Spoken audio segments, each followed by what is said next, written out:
Before we begin, I want to invite our Spanish-speaking community members to click the button at the bottom of your Zoom screen and choose Spanish option to hear the forum in that language. Antes de comenzar, quisiera que nuestros miembros que están participando en español, que vayan en un momento al pie de la pantalla, presionen el globo terráqueo y elijan su idioma de preferencia. Gracias.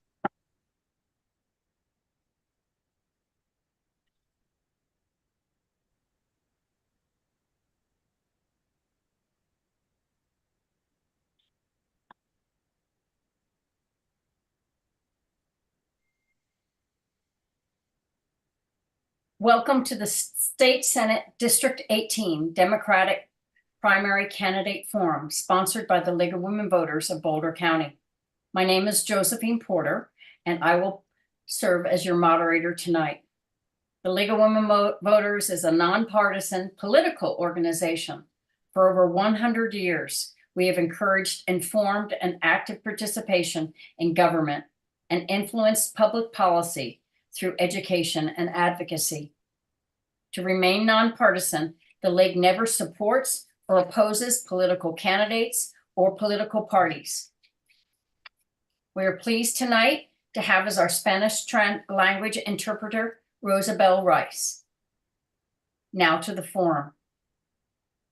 The Colorado Senate is the upper house of the Colorado General Assembly and is composed of 35 members elected from single-member districts, with each district having a population of about 165,000. A senator is elected to a 4-year term and is limited to serving 2 consecutive terms.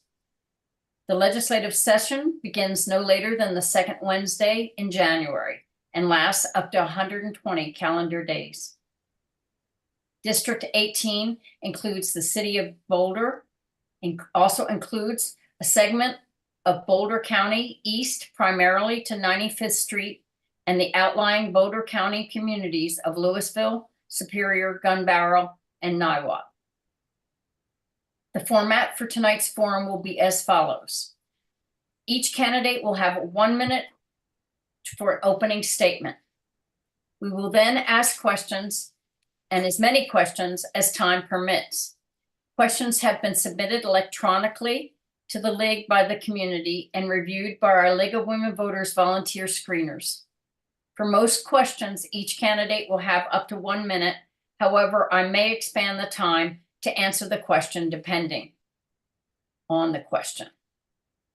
We will finish with 1 minute closing statements. Tonight's forum participants are in the order they appear on the ballot: Junie Amabile and Jovita Schiffer. Now to the opening statements and questions. Please watch for the paddle. No, don't watch for the paddle. I'm not doing the paddle. Mistake. Please watch and end when your time is up. If you're mid-sentence when your time is up, please promptly finish that sentence so we can move on to the next candidate.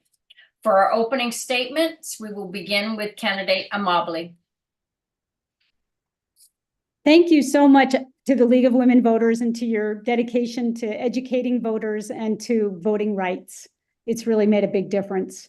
I'm Judy Amabile, and I've served for the last 4 years in the Colorado State House representing District 49. I've been the prime sponsor of over 80 bills that have been signed into law, most of which have been signed into law. My focus areas have been mental health, criminal justice, gun violence prevention, climate and environment, and making communities more resilient. I have served in numerous leadership positions, including being the chair of the Business and Labor Committee, and have proven my ability to be effective at the State House. And I hope that I will have earned your vote to continue the work that I started in the House and to build on the success that I have had.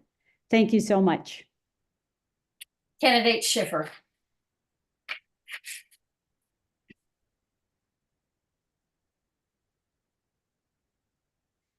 You're muted. You're muted. There we go. We'll start over again, okay? There All we right. go. Thank you. Thank you. Thank you everyone for being here tonight. I'm Jovita Schiffer, and I'm running for the open seat in Senate District 18 to fight for equity, economic stability, and wellness for everyone in Colorado. These are the issues I hear most about from residents here in SD 18. I've been a leader in Boulder County for 25 years, and I know the challenges that many face. As senator, my top 3 priority areas will be these 3 outcomes. By focusing on outcomes instead of singular issues, I will continuously promote legislation with a holistic approach to meeting these larger picture goals. With every bill I create or consider, I'll ask myself 3 questions. Will this policy be applied to everyone fairly? Will this policy increase economic security and stability in SD 18? And will this policy create more opportunities for physical, emotional, and mental well-being for the people of Colorado? Achieving these outcomes is how we help communities thrive. The first question, and we'll start with candidate Schiffer. It's regarding your approach to the legislative process. What are your thoughts on encouraging bipartisanship? And how will you work with members of the other party to accomplish your goals? So my approach to bipartisanship and working with other members? Yes. Accomplish my goals. So this is something I'm very good at because I have been doing a lot of work in the community for many years in trying to help close opportunity gaps for students from marginalized communities. And it takes many, many partnerships from all kinds of backgrounds to come together to work for the same cause. So my approach to all leadership is I lead with inquiry. I'm willing to listen. I'm very honest and straightforward. I also lead with compassion, and I can be very, I'm tenacious. I will stay at my goal. I will listen to people. I will try to find the areas we agree upon, and I can work with just about everyone. That's one of the things that that helped me prepare for this role. Is learning to work with people with all kinds of backgrounds and opinions. Thank you. Candidate Amabile. Thanks for that question. So this is actually a big deal for me and a big priority for me in the work that I do at the State House. I reach across the aisle whenever possible. Most of the bills we pass actually have bipartisan support, and that doesn't get a lot of airtime, but last year, I think it was 90%. This year, it may be a little bit less than that, but have some bipartisan support. We are asked to try to get bipartisan support for our bills, and I have been very successful at that. But it is also about working with the lobby, with the stakeholders who are affected by your legislation, many of whom have a reason why they do or do not like the policy that you're bringing. I am very open and transparent in the work that I do. I usually start by talking to the people who I think are most likely to oppose so that I can understand where the pain points are and how to make my legislation better as a result of listening to all parties. The next question will begin with candidate Amabile. Do you support state control over local government zoning decisions? If so, under what circumstances should the state override the local government planning process? Thank you for that question. So I think housing is a matter of both state and local concern, and that the state absolutely has a role to play in land use policies. The cities and counties have been left to that on their own, and we haven't made enough progress on creating housing and making housing affordable. I brought the accessory dwelling unit bill this session, and we really worked hard all during the interim to strike a balance between local control and state mandate. And I think we got to an excellent place with that bill. And we didn't have huge resistance. There was opposition, but for the most part, people thought this is good policy. The other land use bills, I supported all of them, They were all amended and worked on to the place where I think they are going to really benefit Colorado and Coloradans. And I don't think they're going to hurt local governments. And there is a balance there in all of those bills. Candidate Schiffer. Thank you. This is something that I watched happen with the bill last year for SB 213, that big land use bill that failed in the end. I know many towns, including my own, that have since filed for home rule so that they don't have to follow what the state mandates. And many local community leaders expressed that they didn't like the state trying to shove this down their throat. That said, we do need to make some improvements and move towards progress on affordable and sustainable housing. And I believe we can get to a partnership with localities. I don't think it needs to be forced from the state level. I think we can reach partnership, work together, offer a menu of options. It's also not a one-size-fits-all thing, and it's not just one solution. There are multiple solutions that can be applied, and we need to find the best solutions for each locality and have them also buy into what those solutions are and what works best for them. And so, yeah, that's my response for that. Thank you. The next question, and we'll start with candidate Schiffer. What role should the state play in providing funding for affordable housing? What sources should be tapped to fund affordable housing?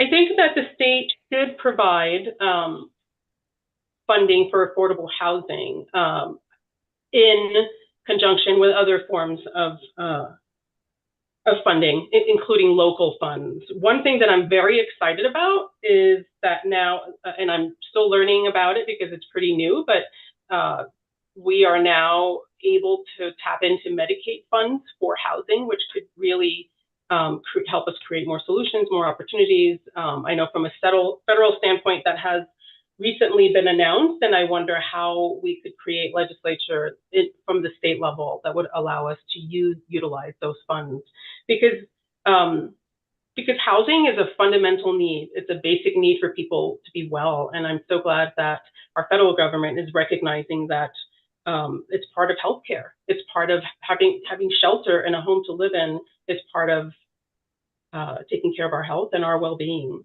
So that is something I would like to explore. My answer. Candidate Amable. Yes, thank you. So we passed ballot measure 123, and that is going to provide funding. Cities have to apply for it, and it has been a little bit slow to get started, but that is an excellent way for us to start to fund some affordable housing. We also can provide low interest loans through CHAFA, which that is part of the ADU bill, which does have a menu of options for cities that want to provide more affordable units. If they will have priority to get these low interest loans through CHAFA. And but we also partner with developers to draw down federal dollars so that they can create affordable housing. And we put state money, federal money, and local money into doing that. And that was the project that just opened here in Boulder last week. We can also provide tax credits, and we are doing that. And I think that's another excellent way to provide funding for affordable housing. Thank you. I had so much more to say about that. Okay, and the next question will begin with Kennedy and Amable. Many are concerned with the rising costs to rent in Colorado. How about repealing state prohibition on rent control and letting city councils decide? So yes, I supported the repeal of statewide preemption of rent control. And I think that's one measure, but it's not the only measure. We also should be looking, and tried to pass this year, but didn't, a tax credit for renters. So homeowners get to deduct their mortgage from their income, and they don't have to pay tax on that. And we should have something similar to that for renters. And I think that would be another way of doing that. We also need policies that create stable housing for people who rent. But I also believe that we have to provide more avenues for home ownership, because it does provide even greater stability and is a way to build generational wealth. So yes, we need to protect our renters, and we need to make sure that we can try to do the things that we can do to keep rent stable, but we also have to provide more opportunities for home ownership. Candidate Schiffer. Yes, absolutely. I would support lifting the ban on rent control statewide. Rent control has been illegal in Colorado for years, actually always. We've never had rent control that I know of. And I do believe that I agree with Representative Amabile on two things. One, that home ownership, I think it's still a path that we should explore. I believe there's a menu that we should be looking at multiple options for affordable housing. And I think with rent, lifting the ban doesn't mean that we are requiring all municipalities to follow this. It's allowing them to use this as part of the options that they have on their menu. And each city can decide whether it works for them or not and how it would work. But I absolutely would support and promote legislation like that. The other thing that Representative Amabile mentioned was CHAFA and home ownership. Again, I bought my home through down payment assistance through CHAFA, so I know that we can absolutely do great work from a state level in helping with affordable housing. Thank you. Thank you. We'll begin with candidate Schiffer for this question. What legislative actions are needed to better support children and families in Colorado and to provide all Coloradans with access to basic needs, including food, housing, and healthcare?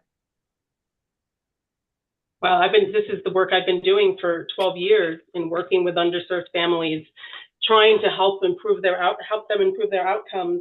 And really what I learned was that poverty wasn't our biggest obstacle. It was the systems that perpetuate poverty. And that's one of the things that inspired me to run for office, because I think that the changes we need to make need to come from a state level. Housing, which of course we've been mentioning, affordable housing is huge. It's something that keeps going up, and it keeps causing more and more homelessness. And not the kind that we see down by the creek in Boulder, but hidden homelessness, where families are doubling up and sleeping on couches, and so the cost of childcare has also gone up dramatically, and the cost of healthcare. And these are the three things that we need to work on to help families thrive in Colorado. Thank you. I forgot to put the timer on. Thank you. Candidate Amabile. Okay, thank you for that question. I think it's very multifaceted. So I guess I'll start with, we have to put more money in the hands of families that are struggling. And we did that last session with three things. We created a family tax credit. We increased the earned income tax credit, and we implemented a child care tax credit. And those three things, really the first two, the family tax credit and the earned income tax credit, will reduce child poverty in our state by 50%. And that is enormous. And we can build on that. We also need to expand, and we did expand the free lunch for all. And we offered, through tax credits again, free first 2 years of tuition at any in-state institution in Colorado. So if you want to go to a trade school, a community college, or a four-year college, the first 2 years of tuition will be free.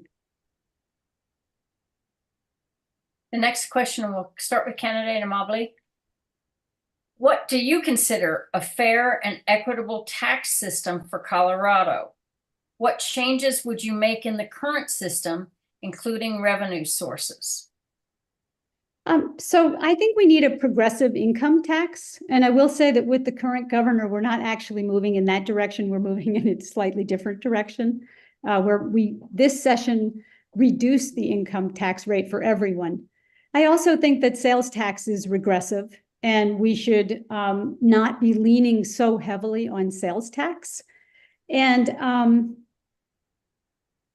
I think there's all kinds of other tax policy that, like the things I just mentioned with tax credits, we are in a Tabor state, and the legislature can't just get rid of Tabor. The voters have to decide to do that. And so far they have shown no interest in getting rid of Tabor. And so we have to do the things that we can do to work around that. And we have run stuff with creating fees so that we can fund transportation. And I think some of those things are good and they're working. This year we raised the severance tax on oil and gas, and that was an important measure too.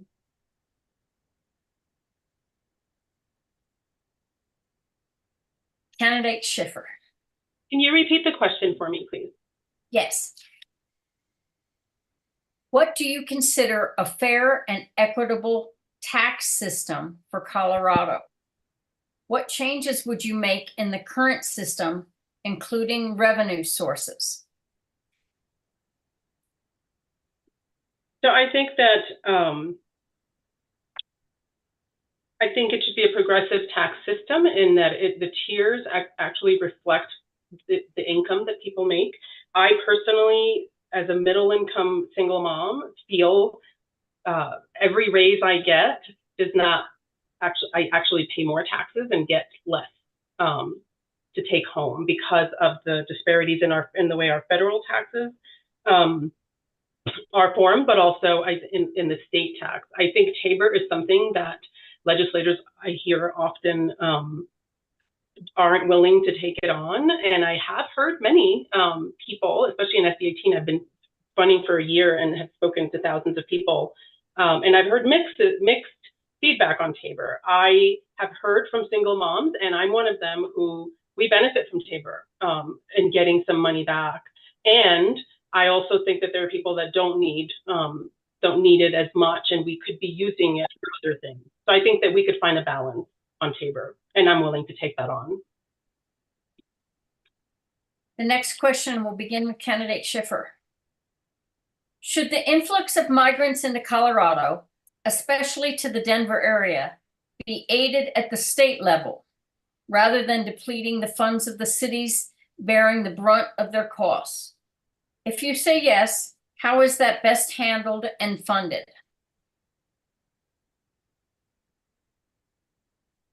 I am going to say yes, and I'm going to say it still does have to be shared in costs with cities. I honestly think that states need to start pushing back on our federal government that ties our hands on how we can actually support immigrants and their ability to work, their ability to have a driver's license. There are so many things that tie our hands in how to support immigrants that from the state levels. As someone said this to me recently, that while the federal government is tying our hands around this, we need to figure out what to do with our feet. I thought that was a great saying, but I think that we can come up with creative ways around that, but it will involve partnership between the state and the cities. And funding, I'm going to go back to Tabor as well. But I think the federal government needs to be more supportive. Candidate Mobley. Yeah, thanks. I mean, I guess my first reaction to that question is people are people. And when people are suffering and when people need help, it's incumbent on us to help them, those of us that can. And the state absolutely has a role to play in helping to fund this crisis and to make sure that people are cared for and helped. And I think there's a number of different ways we can do that. We did pass a bill this last session that put a couple of $1 million into supporting these new Americans. And but that's clearly not going to be enough. And so I think we need to be looking at fees and other mechanisms. And also, you know, there's always money somewhere. And we still have ARPA money that hasn't been spent. And I think there could potentially be a way to redirect some of that funding that's been allocated, but to use that to help out in this particular crisis. But absolutely, we need to make changes at the federal level so that this doesn't keep happening. The next question will begin with candidate Amabile. Do you support the new school finance formula passed this last session? Why or why not? And are there any other changes to school funding you support? So there were two bills this session. One was we ended the BS factor. So we fully funded our schools, and that was an incredibly great moment. And everybody is really proud of that. But that means we're funding schools at 1989 levels. So there's still a huge amount more to do on that.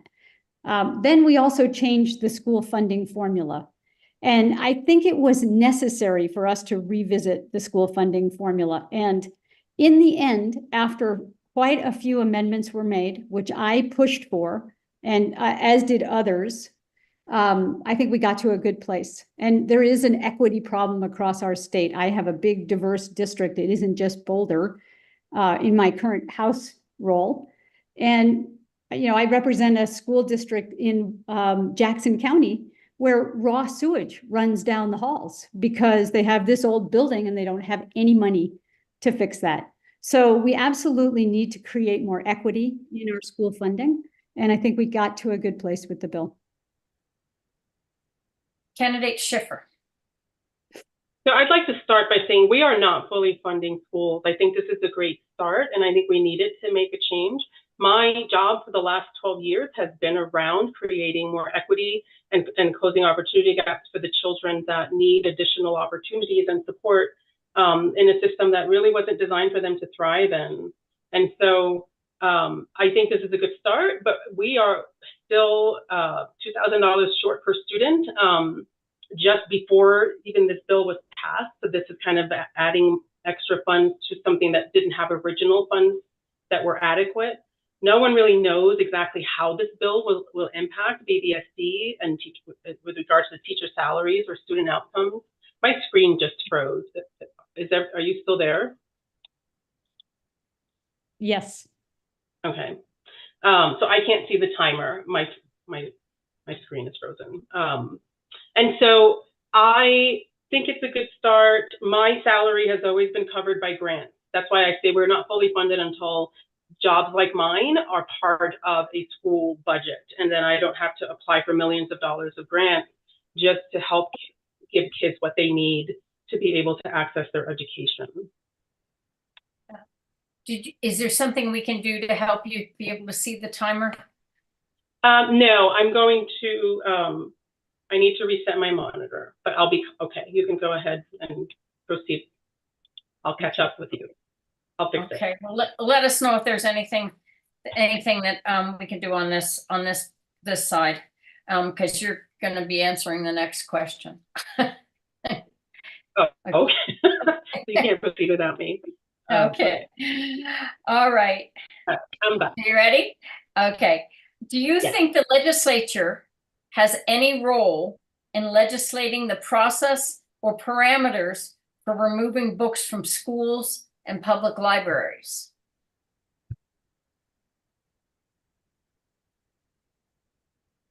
Can you repeat it one more time, please? Sure. Do you think the legislature has any role in legislating the process or parameters for removing books from schools and public libraries?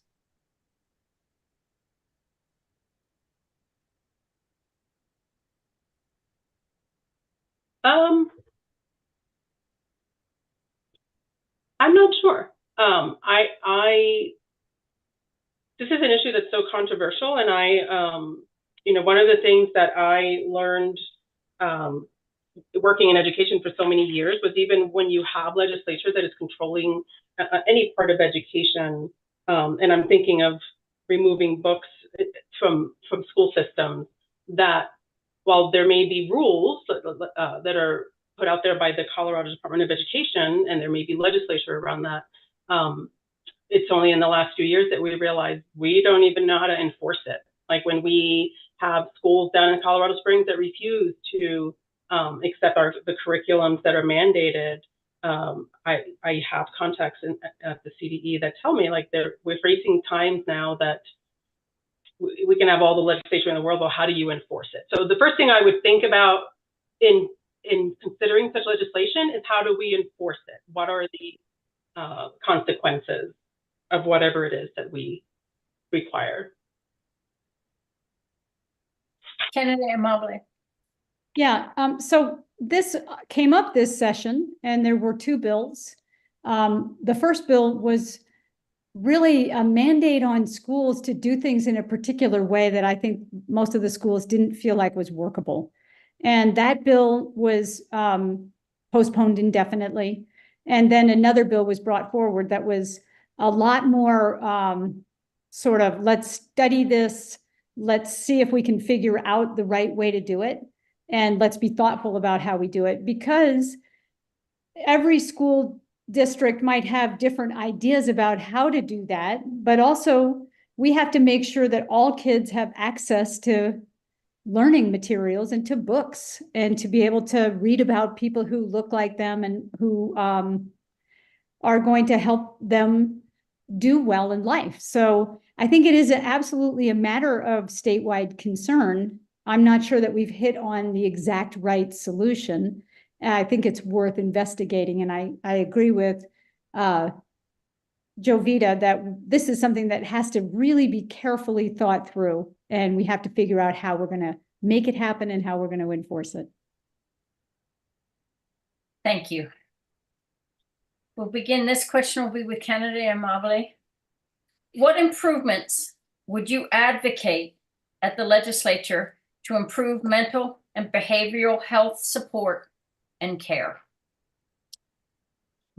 Okay, so I first want to just start by saying, you know, there are different kinds of mental illness. And the place where I have advocated the most is for the people who have the most serious mental illness, people who have diseases like schizophrenia, bipolar with psychotic episodes, because the treatment for that is very, very different than the treatment for people who have anxiety and depression. And those are serious illnesses too. But we haven't gotten serious about treating people who are the sickest of the sick. And those are the people who are ending up in our criminal justice system, who are homeless on the street. And I have been advocating and had success in building a continuum of care for people in that situation. So more hospital beds, more residential step-down beds, more permanent supportive housing. And we've made a start, but we need so much more. And this is the place where I have had the most impact. And I think we've changed the conversation, and we all know now that we really need to focus on this population. Candidate Schiffer. Yes. I was waiting for the timer. So this is something I'm very passionate about, and I actually agree with Judy on a lot of what she just mentioned, because we absolutely have to improve upon the services that we are providing for people with acute mental illness. And I think we need a fully comprehensive mental health support system where we are starting from with children and with preventive and proactive measures. You know, the illnesses that Judy mentioned are absolutely severe illnesses, and we also have people, especially young people, suffering from depression, severe depression. Depression can lead to death. Depression can cause job loss. So we need a really comprehensive approach to mental health, and I believe it also starts with teaching children on how to be well emotionally, which I learned things in my 40s that I could have learned in 5th grade. And so I think it starts with a full spectrum of support. The next question, I'll start with candidate Schiffer. What is your position on ballot proposal number 89, titled Right to Abortion? I absolutely support it. I fully support it.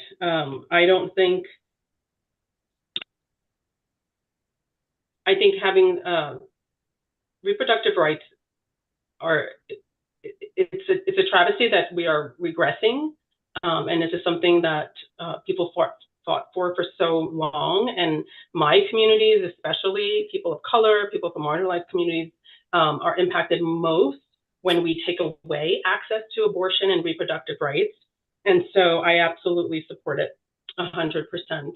And I don't think that government should have any say as to what a person does with their body, and people's health should be between them and their medical provider. And that's it. Candidate Immobile. Yeah, thank you. I also absolutely support the ballot measure, but I think that the most important part of the ballot measure, I mean, yes, we passed a bill that guarantees everybody in Colorado has the right to have an abortion with no restrictions, and that's in the ballot measure. But the other thing that's in the ballot measure is access to care. And so what it does is it says if you are, right now, if you get any state funding, you cannot get abortion care. So workers who work for the state of Colorado who get their insurance through the state cannot get abortion care paid for by their insurance. And also we can't pay with our Medicaid dollars, even the state part of the Medicaid dollars. And so the ballot measure is going to expand access. It's going to help us pay for more people to get abortion care. And I absolutely think that's an important and really critical part of that ballot measure.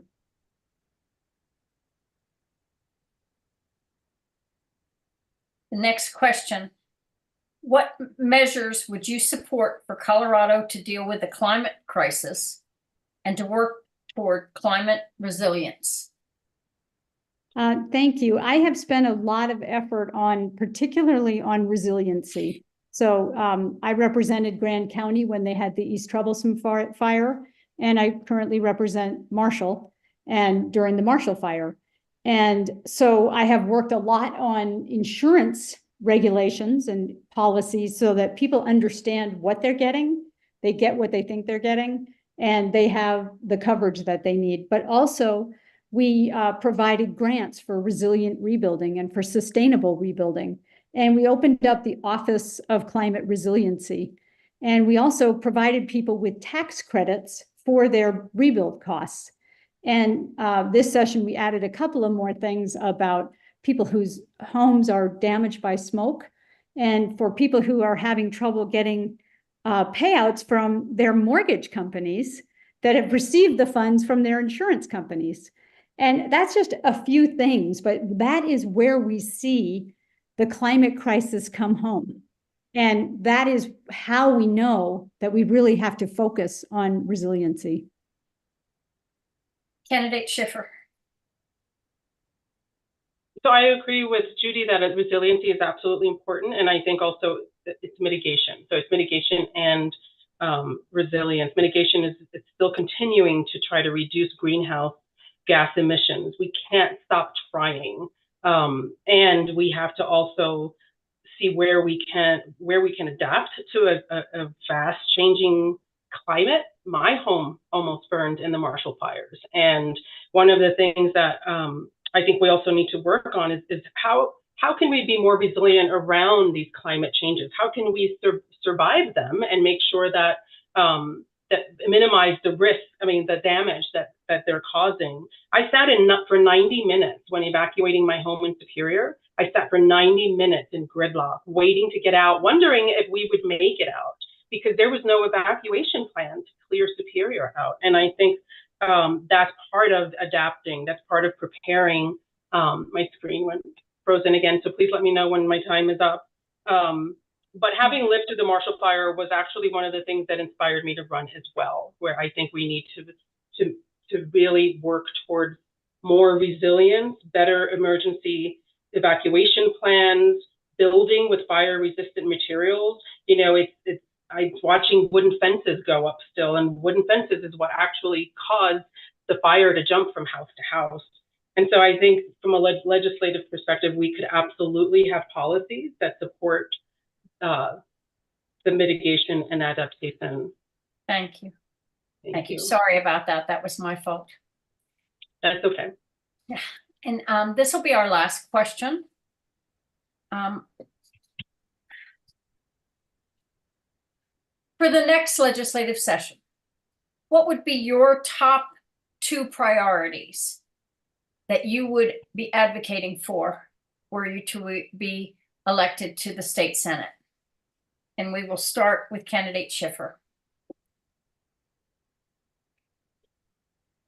I'll start by saying that one of the things I've observed in my campaign, now it's been a year that I've been running and have met so many legislators, is that many legislators, and not just in the Capitol, will sometimes work in a silo, or will just, I believe that we need to be responsive to whatever is going to happen in November. So while I may have some ideas of what I will prioritize, that could change in depending on what we learn and what happens with our elections in November.